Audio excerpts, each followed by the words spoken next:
Welcome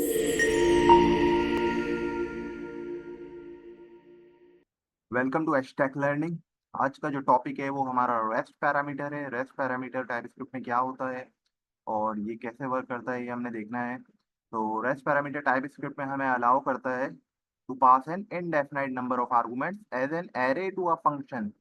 this is particularly useful when you want to work with a varying number of input. जब हमें ये ना पता हो कि हमें आर्गुमेंट्स कितने आने वाले हैं हमारे पैरामीटर्स में।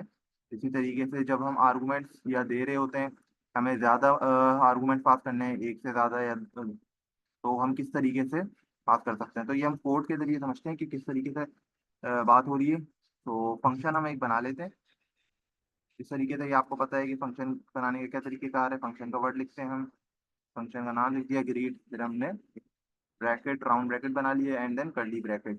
तो हमें पता है ये राउंड ब्रैकेट में पैरामीटर्स रिसीव करते हैं। उन पैरामीटर्स को हम दो पैरामीटर्स रिसीव करेगा। एक हम ए बोल देते हैं एक पैरामीटर्स का। इसी तरीके से इसकी टाइप रख देते हैं स्ट्रिंग, एंड देन बी हम टाइप रख देते हैं जो है दूसरा पैरामीटर होगा स्ट्रिंग। ये दो पैरामीटर होगा। और ये कंसोल डॉट लॉग हम करवा लेते हैं यहीं पे, console dot log and then A plus B. तो उन दो ए प्लस बी को हम क्या करेंगे, यहाँ पे हमें साथ लिख देना है। तो कंसोल यहाँ पे हम फंक्शन को कॉल करा लेते हैं। तो फंक्शन को कॉल किस तरीके से कराते हैं हम, फंक्शन को कॉल कराते हैं, फंक्शन को कॉल कराने का तरीकेकार है, फंक्शन का हम नाम लिखते हैं ग्रीट एंड देन यहाँ पे ब्रैकेट। अब यहाँ पे ये एरर दे रहा है, कह रहे हैं कि आर्गूमेंट पास करें। तो आर्गूमेंट कितने पास करेंगे हम, जितने पैरामीटर हमने यहाँ पे मेंशन किए हैं। तो यहाँ पे अगर हमें स्ट्रिंग पास करनी है तो यहाँ पे हम पहली स्ट्रिंग पास कर देते हैं हेलो एंड देन कॉमा, यहाँ पे दूसरी स्ट्रिंग वर्ल्ड। तो अब आपने देखा कि अब हम दो आर्गुमेंट पास कर सकते हैं। अगर हम तीसरा आर्गुमेंट पास करना चाहेंगे तो वो नहीं करने देगा। क्यों, वो एरर दे देगा कि expected two argument but what three. तो तीन आर्गुमेंट हम दे ही नहीं सकते। तो यही बात कर रहे हैं कि अगर हमें indefinite number of arguments pass करना हो तो हम किस तरीके से पास कर सकते हैं इसको हम कमेंट कर लेते हैं कि इनडेफिनाइट नंबर ऑफ आर्गुमेंट्स किस तरीके से हम दे सकते हैं। अब हम चलते हैं रेस्ट पैरामीटर्स की तरफ। रेस्ट पैरामीटर्स को समझते हैं कि किस तरीके से हम इनडेफिनाइट नंबर ऑफ पैरामीटर्स या आर्गुमेंट्स पास कर सकते हैं। तो यहाँ पे हम फंक्शन बना लेते हैं सम का। सम का ये हमने फंक्शन बना लिया एंड देन यहाँ पे हमने कर्ली ब्रैकेट पास कर दी। अब यहाँ पे आर्गुमेंट हमें इनडेफिनाइट इनडेफिनाइट पैरामीटर्स चाहिए तो हम ट्रिपल डॉट का इस्तेमाल करेंगे।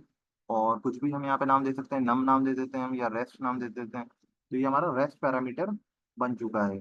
इसकी हम डेटा टाइप दे देते हैं कि हमें नंबर एरे एरे एरे मिलेगा और उसके अंदर नंबर दोगे। तो वो किस तरीके दे सकते हैं हम, नंबर ने एरे पास कर दिया। इसी तरीके से यहाँ पे अंदर हम एक वेरिएबल बना लेते हैं जिसके अंदर वो सम आकर ऐड होगा।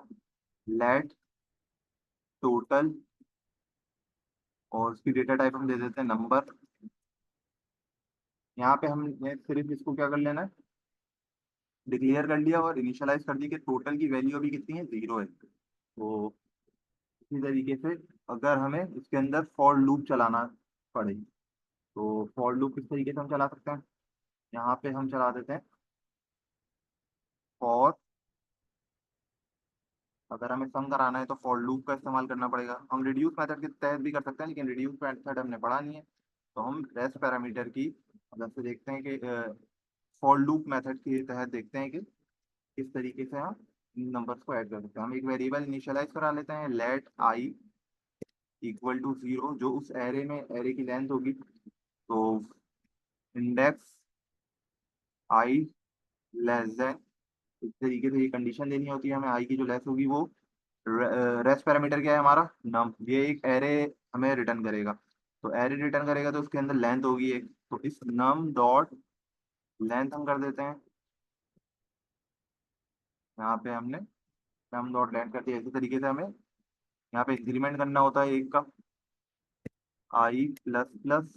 इसी तरीके से यहाँ पे हम क्या करते हैं कि टोटल में आके सब सेव करा लेना है हमें, टोटल प्लस इक्वल टू, और रेस्ट की जो वैल्यू है या नम, जो रेस्ट पैरामीटर है वो हमारा क्या है, नम है। तो नम की जो इंडिविजुअल वैल्यू मिलेगी हमें, वो आई पे मिलेगी। तो यहाँ पे हमने इसको लॉक कर दिया। अब कंसोल डॉट लॉग टोटल हम बाहर करा लेते हैं। CLG टोटल, ये वो टोटल कितना होगा। तो यहाँ पे अब हमने फंक्शन तो बना लिया, फंक्शन को कॉल भी करना होगा। तो सम यहाँ पे हम दे देते हैं, ये रेस्ट पैरामीटर है, यहाँ पे अब इनडेफिनाइट नंबर ऑफ आर्गुमेंट्स हम पास कर सकते हैं। इस तरीके से 30 कॉमा या 20 कर लेते हैं, 30 20 कॉमा 10। अब जितने आर्गुमेंट्स हम देना चाह रहे हैं ये हमें एरर नहीं दे रहा। तो अब हम इसको कंसोल डॉट लॉग करके देखते हैं। तो यहाँ पे देख सकते हैं हमारे पास 60 आंसर आ गया, 30 20 10। अब इस कोड ने वर्क इस तरीके से करा, जब हमने रेस्ट एक फंक्शन बनाया सम नाम से, तो रेस्ट पैरामीटर हमें हमने पास कर दिया, और उसकी जो डेटा टाइप थी हमने नंबर डिफाइन कर दिए। रेस्ट पैरामीटर ने क्या करा, लेट टोटल हमने अंदर ही एक वेरिएबल बना लिया जिसके अंदर हम सारा जो सम है हम ऐड कर देंगे, मतलब स्टोर कर देंगे। तो स्टार्ट में टोटल की वैल्यू 0 थी, फिर हमने एक लूप चला दिया जो हमें एरे रिसीव होगा, जो हमें एरे रिसीव होगा। अच्छा, यहाँ पे हम कंसोल डॉट लॉग करके देखते हैं कि हमें नम की वैल्यू क्या हासिल हो रही है। CLG, यहाँ पे हमने नम प्रिंट करवाते हैं हम यहाँ पे। तो अब यहाँ पे देखिएगा, यहाँ पे हमें क्या मिलता है। तो यहाँ पे हमें एक एरे मिलेगा। तो यहाँ पे देख सकते हैं आप कि हमें यहाँ पे एक एरे रिटर्न हो रहा है। यहाँ पे जो हमने आर्गुमेंट्स पास करे वो यहाँ पे आके रिसीव हुए, तो वो वैल्यू इसके अंदर स्टोर हो गई। और जब हमने नम को प्रिंट करवाया तो हमें एक एरे मिला। अब वही एरे पे हम लूप चला देते हैं। लूप के चलाने के क्या तरीके कार है, सबसे पहले एक वेरिएबल इनिशियलाइज करना होता है। फिर हमने कहा कि आई की जो वैल्यू है वो नम डॉट लेंथ होनी चाहिए। इसकी लेंथ कितनी थी, तो 3, इसकी लेंथ 3 थी, तो आई की वैल्यू मतलब 3 बार जो है ये लूप चलेगा। तो आई प्लस प्लस जब 3 से ज़्यादा होगा, ये 3 हो जाएगा, तो हमारे पास क्या होगा, ये लूप रुक जाएगा, और फिर टोटल के अंदर हमने ऐड करवा दिया। तो ये काम कर रहा होता है हमारा रेस्ट पैरामीटर। तो ये तो हमने नंबरों तक देखा। इसी तरीके से हम स्ट्रिंग में भी पास कर सकते हैं इसको।